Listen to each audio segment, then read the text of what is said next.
Wanted to take a minute and talk about what tempo looks like because when I was looking at switching to tempo, there really wasn't anything on YouTube about tempo. So this is my last semester at Walden doing MSN education, and I have done all but the first class at Intro to Graduate Studies as tempo. So for me, the boon of tempo was being able to set up the course structure based on how my life goes and not on Wednesdays and Sundays. And the best part was really not having to reply to people's discussion posts. So every course module has a discussion post, but you're actually just replying to a post that your subject matter expert, your SME, has set for you. And so it's really a very individual dialogue with your subject matter expert, which I have loved because I assume they have people kind of all through on all sorts of different tracks, so they're not like everybody's doing the same thing, and so it has felt really individualized. So when you first start tempo, you start by loading courses in, and so you do that by edit my plan, and your tempo coach will be your best friend, totally your best friend, and they'll meet with you every couple of weeks and they'll help you walk through kind of this. But you start with edit my plan, and they'll send you tip sheets, and you will take the courses that are kind of next and you'll hit plus and add them in. You have to agree, and this happens kind of your first week of every term, you have to agree to a certain number of credits. That minimum credit is 6.25.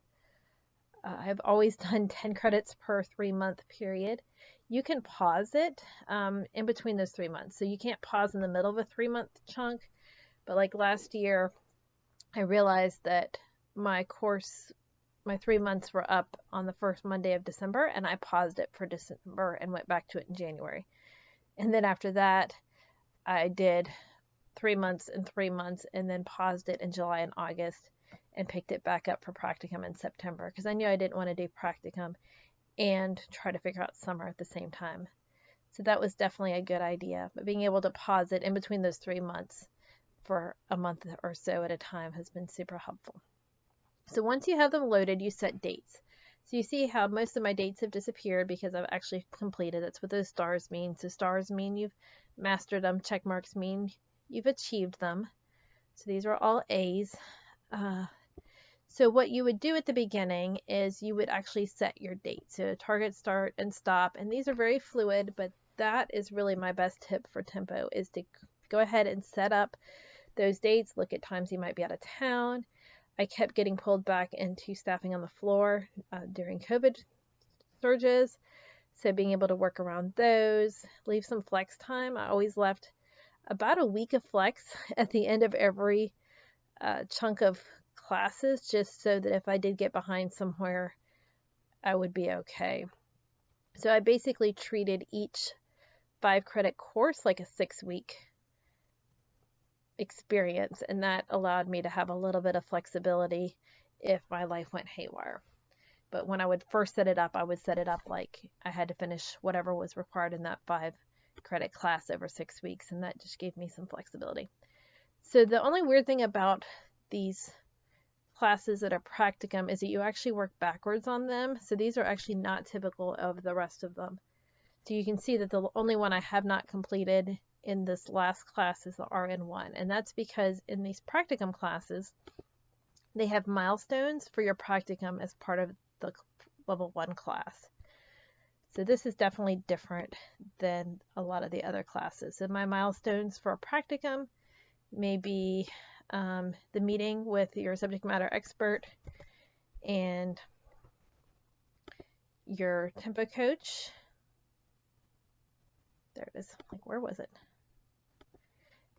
Then you're writing your practicum experience plan, and then writing your practicum project. So practicums actually work, and this took me a while to get my brain around it, but both of the RN education or MSN education practicums worked on 2 different focuses. One, which was what are you learning from your preceptor? So when I did the advanced health assessment practicum, it was really about the hours I spent with the pediatric hospitalist. Then the second one is what are you learning and growing, and what is your project that you're going to do? So I did a couple different things with the advanced assessment.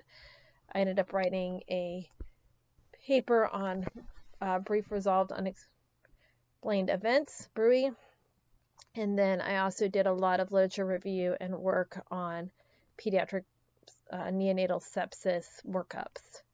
So those were kind of the two parts that went into my project for my advanced assessment. So then for this one, which was really about advanced education, the experience was what I learned from my practicum preceptor. So that was about creating system level education, adding professionalism, working as part of a team, working with the program teams and all of its functionality, creating outlines, running virtual meetings, lots and lots of really amazing things that enhanced me as a professional. And then my project has been this big educational initiative, which is turning into a virtual escape room with a little simulation tied in with a mock code to kind of bridge the gap between RQI PALS and PALS.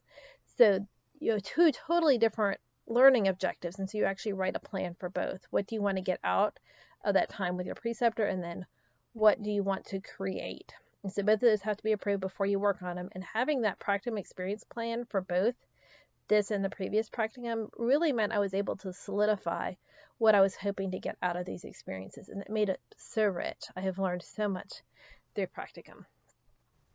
So in addition to that, we have journals, reflective journals that you write that have to do with really about your practicum experience and your practicum experience plan and how that's all going. And then your main assessment. So the assessment for this RN1 is a 4 to 6 page paper about your project, and then it is a PowerPoint, which is basically a poster presentation. That's what it's turning into. Other ones don't really work that way. They see this RN2 is more standard. One of the things that did change part of the way through Tempo for me is formative and summative assessment. And so they actually have you doing parts of your main assessment as a pre-assessment submission, which means you can actually turn in parts of your paper as you work your way through the reading. And so you turn it in for feedback so you know if you're on the right track before you spend 1,000 hours. The other cool thing about Tempo is that for the most part your books are included, so they're all ebooks. So let's see. So it's a mixture of articles and ebooks that are kind of just loaded there for you. So you'll see like this is an ebook. The only books I had to buy were the ANPD books, so the Skips and Standards and their main book. Other than that, everything that I needed was here, which really meant that I could read through a bunch of the chapters of a book and decide if I wanted to buy them. So I have bought several of these that I really liked, but you didn't have to, and it really just made it a whole lot easier to work through. So it was also a cost savings in books. So in addition to this my term, there's also my program. My program gives you kind of a list of all of the modules, and so when I was kind of looking ahead, like, am I ever going to finish this program, I would be able to see, especially at the beginning of a term, what the competencies were for each particular class, so I'd have kind of an idea as I was setting my dates how much work something would be. So I would see that under Read More, and then you could click on Competency Overview and it will tell you what the competency is for that particular module. So this one is a shorter module, so it's just a couple different parts that have 4 or 5 paragraphs. Some of them are 20 to 25 slide narrated PowerPoints. Some of them are, I don't know, so the pathopharmacology thing ended up being like 60 some pages of this weird column stuff. So every one of them was different, and you really explore kind of the breadth of how to get information out of your students as you think about education through the work that you do at Walden. You get really, really good at narrated PowerPoints, and I now use them for all kinds of education. So you can take a narrated PowerPoint and then turn it into a video and upload it. So I use that a lot for education for my staff now. So you'll get really good at some of those skills. One of the big things about Walden has been this whole integrating technology into nursing education. That class was awesome. So really being able to learn the technologies that guide learning now, and then being able to share those with my coworkers has just been huge. So Padlet and Kahoot, lots of different technologies have just really enhanced the education that I'm able to provide in my job. All right, so we've looked at my term and my program. Then there's my progress. This is the one I go to when I'm feeling discouraged, like I'm never ever going to finish.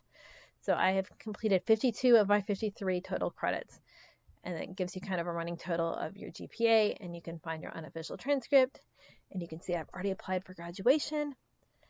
Resources just gives you a quick tab. The library is what I use the most, but also just in general. And then your email is up here. Overall, yeah, I have loved Walden. I feel like I have grown so much. I've learned so much. It's been such an amazing experience. And I have loved tempo. So really being able to do things on my own terms. I'm very self-motivated. I have several friends that are also doing Walden, and they're all doing course-based because they don't feel like they'd be motivated enough to actually finish things when they said they would finish things, but that's not been a problem for me. I'm very self-motivated.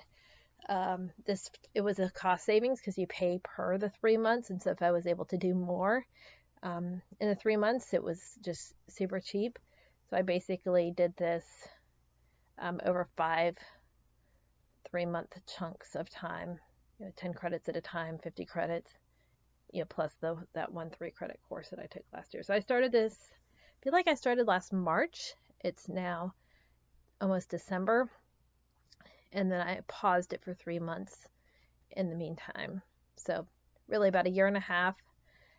And I've learned so much in a year and a half.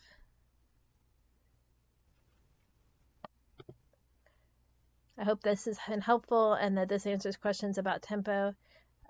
I could not encourage people more to do tempo. It has just totally been perfect for me.